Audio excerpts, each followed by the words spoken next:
Round 4 of the Sharjah Masters was a slightly strange day, as we had a lot of weaker players being paired against some of the strongest players, and there were mismatches. The strong players mainly came through very, very easily, so it was hard to select a game that was of great interest. However, there was one which for me stood out, and that's the game between the Egyptian number 1 player, Bassem Amin, against a player from Sri Lanka, Akila Kavinda. Now, Amin's rating is 2660, and Kavinda's rating is 2084, so almost 600 points difference in ELO rating. So you'd imagine this should be an easy victory for Amin. However, things weren't so clear, as we're about to find out. So Amin played e4 and now g6, the modern, and instead of the normal move d4, Amin played h4. Now this is somehow a bit of a blitz speciality, but there's more to this move than meets the eye. So first of all, what happens if black decides, okay, let's just cut out any nonsense and play h5? Well, this is exactly what white wants, actually, because white will go back into normal lines with d4 and can then use the g5 square for the knight, if not immediately, then later on. And of course, a move like f6 would be really undesirable. So black doesn't really want to do that. You could simply ignore the h-pawn and play bishop g7.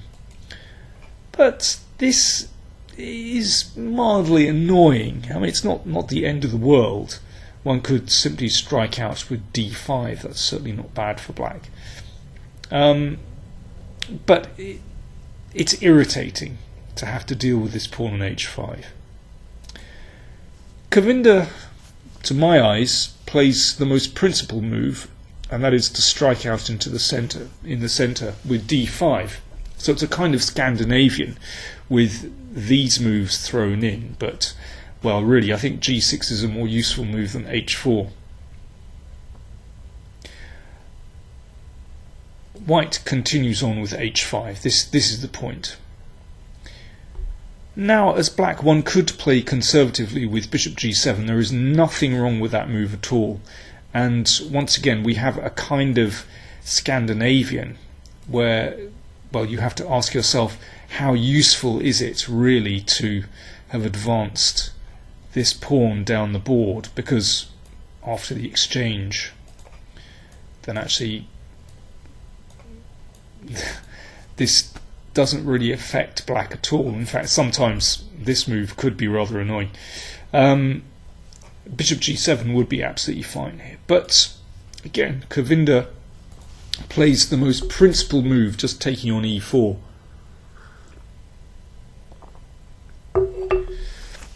But now here's the point. White trades on g6. Obviously you can't recapture with the h-pawn, so after f takes g6, black's structure has been rather spoiled. Black might be a pawn up, but the h-file is open, it's pleasant. And there are doubled e-pawns, so clearly white has some compensation in the shape of the damage structure. But you have to look at white's development. At the moment it's non-existent, so about time white did something about that. Knight c3, knight f6. Now, if white wants to get the pawn back, then queen e2 is the move. And this has been played, for example, in the game between Nepomniachtchi and Svidler. Well, I think because of black's piece activity, this should be about equal. Nepomniachtchi ended up winning this game, but yeah, I think black has enough activity there. Amin played d4, and this position rather reminds me of the Staunton Gambit against the Dutch. Well, if black takes, then of course white is a pawn down, but somehow, you know, this feels as though white has pretty decent compensation. Very free development for the pieces. There's a threat straight away to take here, and if bishop f5 you can play queen f3 looking down at b7. So yeah, definitely some compensation for white. So black plays knight c6, which is certainly not a bad move to put pressure here, and if the pawn advances then the knight comes to e5. And actually that pawn, that extra pawn, okay, it's doubled, but it's pretty useful because it is taking away a lot of squares from white's pieces, the knight for example, and it does give black some space. So knight c6 I think is a good move, and if bishop e3 then just bishop g7, and you could say, well, the bishop isn't so actively placed on e3. So Amin played bishop b5. Well, I think it's possible just to play bishop g7 here, because d5 can be met by a6, bishop a4, then b5, you save the piece of course. And I think, of course, white has a little bit of compensation, but I think black is absolutely fine here. It's pretty decent development. But instead, in this game, black played queen d6. Now, instinctively, I just don't like that move. That queen could become a target. It's just simple development with bishop g7 seems much better. And after knight e2, there's already a kind of threat to play bishop f4. Well, black reacted against that with bishop g4. And then came d5. So we've got a very forcing sequence now. I mean, this isn't necessarily terrible for black. It's not bad for black. But I just think this gives white what he wants, really. Now, if the bishop drops back to a4, of course, b5. And then castles, queenside. Now, it's a very strange position, but probably black is okay here. But, okay, that's also interesting for white to play. But instead, d takes c6, and I think this is a reasonable way for white to play. Queen takes queen, check. Now, this next move I find really surprising. Amin took back with the king, but knight takes feels better to me because white's king on d1 is slightly vulnerable. So the game might go like this here. Now a4. Now if b4, then the a pawn runs. So takes, rook takes. Now b3. So that means we can safely move the bishop and knight into the game. Now white is still a pawn down, but this rook looks very attractively placed.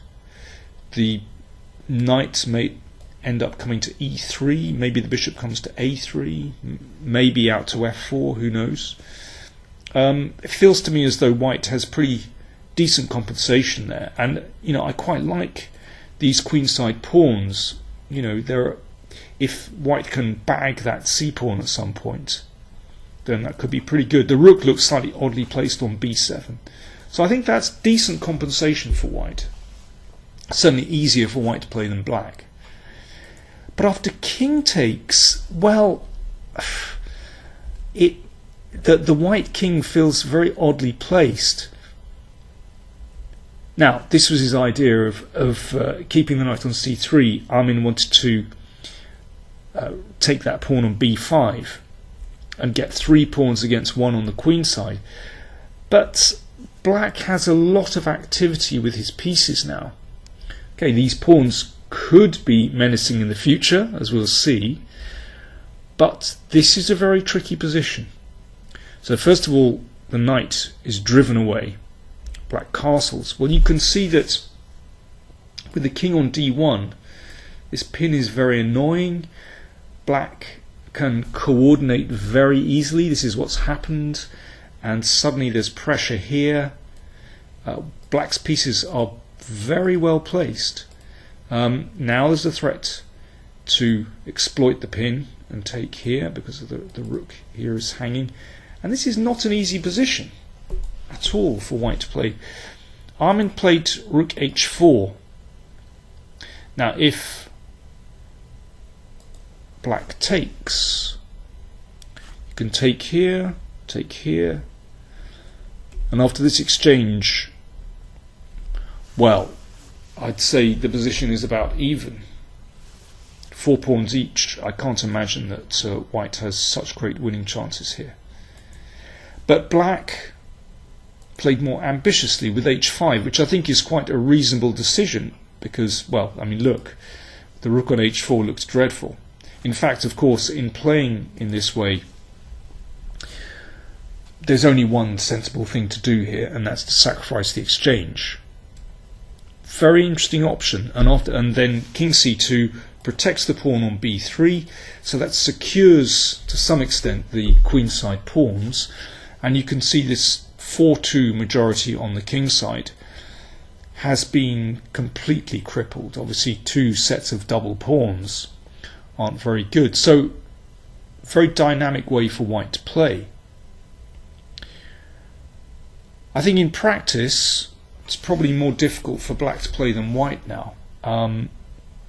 Nevertheless, black should be fine here. I mean, my computer suggests rook a8 to hit this pawn, and if b4, then c5 c5 undermines the pawn on a5. Bishop d2 is trickier,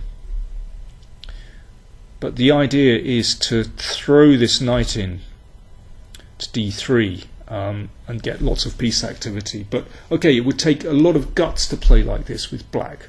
You tempt the pawns forward.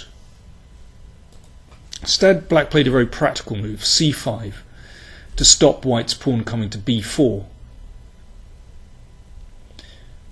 And now knight b5. Still a very double-edged position.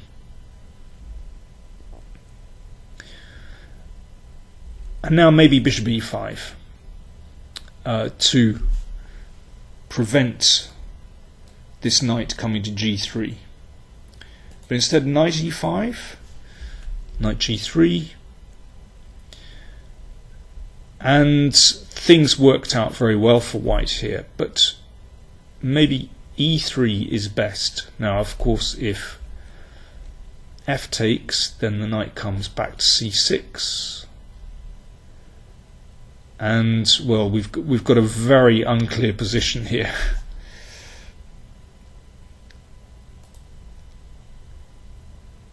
And, well, in the game, black played knight c6.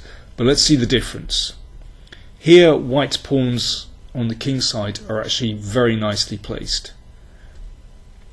And suddenly, white is getting somewhere because this clump of pawns and pieces on the queen side, it's very hard to attack them. The king does a very good job of protecting the pawns. All white pieces are very well concentrated there.